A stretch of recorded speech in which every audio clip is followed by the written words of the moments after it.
பாட்டி. உனக்கு முன்னாடியே அவளை என் மடியிலையும் தோல்லையும் போட்டு வளர்த்தபடி நானு. அவளை எனக்கு பாத்துக்க தெரியாதா? பாட்டி உங்களுக்கு சொன்ன புரியாது. என்னால அங்க போக முடியாது பாட்டி. நான் இப்ப கொஞ்ச நேரம் தூங்கினாதான் நாளைக்கு இவங்கள ஒழுங்கா பாத்துக்க முடியும். நீங்க உங்க தூக்கத்தை கெடுத்துக்காம நேரத்தோட போய் படுத்து தூங்குங்க. இப்ப என்ன விட்டுருங்க பாட்டி. நீ தூக்கு. யாருமே சாப்பிடாம குழி தோண்டி புதைச்சதா கேள்விப்பட்டேனே.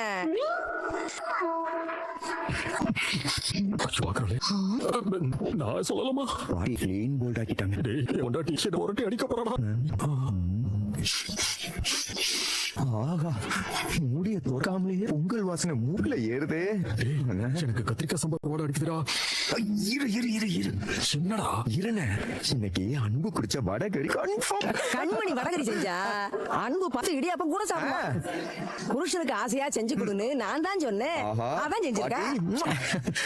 ஏன் மயூரி, ஏன் ஸ்வேதா, சமைக்கிறதுக்கு தான் உங்களுக்கு புள்ள. அவன் செஞ்சதையாவது அங்கிருந்து கொண்டு வந்து இந்த டேபிள்ல வைக்கலாம்ல. பாவாவைய கிராமத்துல நாங்கெல்லாம் புருஷன் தட்டுல வச்ச மிச்சத்தை சாப்பிடுறதுதான் வழக்கம். அதுதான் தாம்பத்திய பந்தத்தோட அழகு. என் அன்பு, நீ முழுசா தொடச்சு சாப்பிட்டுட்டு போயிடாத. அவளுக்கு கொஞ்சமாவது மிச்சம் வச்சுட்டு போடா. சரிங்க பாட்டி.